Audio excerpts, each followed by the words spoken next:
Hi friends, మొదటిసారి మహబ్ channel video చేసిన వారు సబ్స్క్రైబ్ చేసుకోండి. కావాల్సిన ఇన్ఫర్మేషన్ కోసం కామెంట్ తెలియపరచండి. అదేవిధంగా వీడియో నచ్చినట్లయితే లైక్ చేయండి అండ్ షేర్ చేయండి sir. So TGPSC group 1 case appointment letters ఇవ్వచ్చు, కానీ తుది తీర్పు నియబడి ఉంటుందనేసి చెప్పడం జరిగింది. సో డివిజనల్ బెంచ్ అయితే ఈ అక్టోబర్ 15న దీనికి సంబంధించినటువంటి వాదనలు వినబోతున్నాము అనేసి ఇక్కడ వాయిదా వేయడం జరిగింది.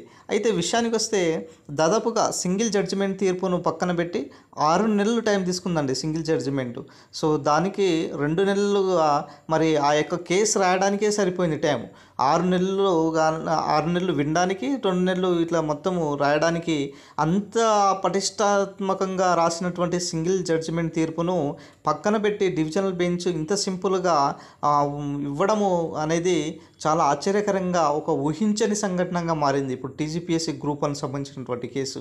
సో ఇప్పుడు అసలు ఈరోజు ఏం జరిగింది, అడ్వకేట్ ఏం చెప్పారు, పిటిషనర్ ఏం చెప్పారు, జడ్జిమెంట్ ఏమేమి చెప్పారు అనే దానిపైన పూర్తి వాదనలో ఇప్పుడు ఈ వీడియో తెలుసుకుందామండి. యాక్చువల్గా సింగిల్ జడ్జిమెంట్ ఇచ్చేటటువంటి తీర్పు ఏదైతే ఉన్నదో అది ఎక్కువగా దాని మీదే బేస్ చేసుకొని ఇస్తారు.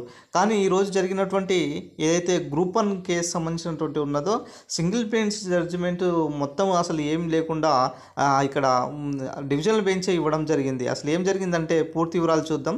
ఫస్ట్ ప్రభుత్వం తరపున అడ్వకేట్ జనరల్ హాజరయ్యారండి.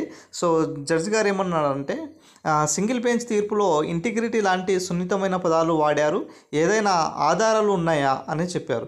ట్రాన్స్పరెన్సీ లేదనేసి అన్నారు. ఏమైనా మాల్ ప్రాక్టీస్ జరిగిందా, పేపర్ లీకేజ్ అయిందా అనేసి చెప్పడం జరిగింది. మళ్ళీ ఇలాంటి పదాలకు బలమైన ఆధారాలు ఉన్నాయా, 2 హాల్ టికెట్స్ వాడడం సర్వీస్ కమిషన్ పరీక్ష నిర్వహణలో ఎలాంటి నిర్ణయం అయినా తీసుకోవచ్చు, ఇందులో ఏమున్నది అనేసి చెప్పడం జరిగింది. ఇందులో ఏమున్నది అనేసి చెప్పడం జరిగిందంటే మరి టీజీపీఎస్సీ మరి ఫస్ట్ 2 హాల్ టికెట్స్ ఇస్తారనేసి కూడా చెప్పలేదు. సర్వీస్ కమిషన్ ఏమైనా రూల్స్ మధ్యలో చేంజ్ చేశారా, ఎవరికైనా పక్షపాత ధోరణి చూపించారా అనేసి ఇలా లాయర్ కంటే ఎక్కువ ప్రశ్నలు ఇలా జడ్జి గారే లాయర్ కంటే ఎక్కువ ప్రశ్నలు వేశారండి. అయితే నెక్స్ట్ ఏమైందంటే ఇక్కడ చూడొచ్చు, రెస్పాండెంట్ అప్లయన్స్ టీజీపీఎస్సీ వాళ్ళకి సంబంధించినటువంటి అదర్స్ వాళ్ళు ఏం చెప్పారంటే, ఎటువంటి మాల్ ప్రాక్టీస్ అయితే జరగలేదు, పేపర్ లీకేజ్ కూడా జరగలేదు, ఎటువంటి బలమైన ఆధారం లేకుండా రాష్ట్రంలో ఏర్పడిన తర్వాత మొదటి గ్రూప్ 1 రాజకీయ కారణాలతో అడ్డుకుంటున్నారు, రీఎవాల్యుయేషన్స్ అనే రూల్ లేనప్పుడు కోర్టు ఎలా కొత్త రూల్ ఫాలో అవ్వాలని చెప్తుందన్నమాట. అయితే యూపీఎస్సీ పరీక్ష కోటి కాలేజీలో జరిగినప్పుడు పురుష అభ్యర్థులు టాయిలెట్స్ విషయంలో ఇబ్బంది పడ్డారనేసి న్యూస్ పేపర్లో వచ్చింది. అలాంటివి జరగొద్దనేసి నిర్ణయం తీసుకున్నామనేసి చెప్పడం జరిగింది. నెక్స్ట్, తెలుగు మీడియం అభ్యర్థులు నష్టపోయారు అనేది ఊహాజనితం మాత్రమే, ఎవాల్యుయేషన్లో తప్పులు జరిగినట్లు ఆధారాలు ఏం లేవనేసి ఇక్కడ చెప్పడం జరిగింది. సో ఎవరంటే వీళ్ళు చెప్పింది టీజీపీఎస్సీ వాళ్ళు, అదర్స్ వేసినటువంటి వాళ్ళు. అప్పుడు జడ్జి గారు ఏం చెప్పారంటే, మీరు కీ విషయంలో మాట మార్చారనేసి ఉంది, నిజమేనా అనేసి చెప్పారు.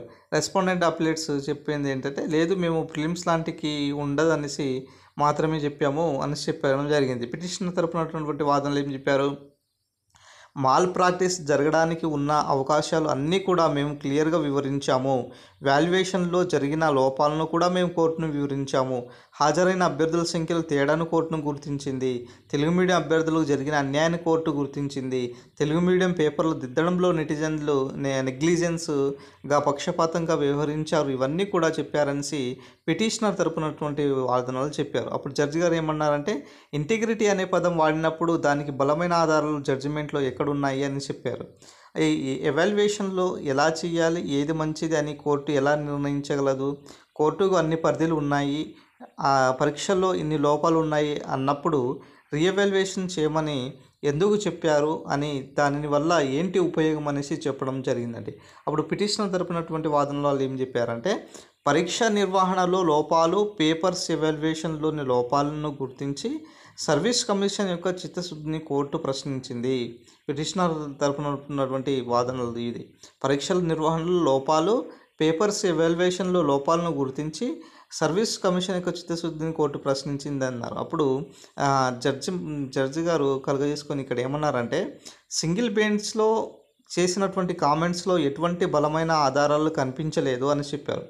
ఎటువంటి మాల్ ప్రాక్టీస్ జరిగినట్లుగా మరియు పేపర్ లీకేజ్ లాంటి బలమైన ఆధారాలు లేవు, ఒక రాజ్యాంగబద్ధ సంస్థ పైన చేసిన అభియోగాలు ఆధారాలు కూడా బలంగా ఉండాలి. కావున సింగిల్ బెంచ్ తీర్పును తాత్కాలికంగా నిలిపివేస్తున్నాము. స్టే.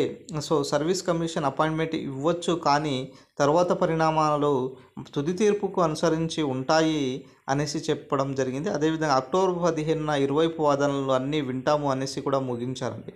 ఇది ఈరోజు పిటిషనర్ తరపునటువంటి వాదనలు, జడ్జి తరపునటువంటి వాదనలు గురించి పూర్తి వివరణ అండి. సో ఇది టీజీపీఎస్సీ గ్రూప్ 1 సంబంధించినటువంటి కథ.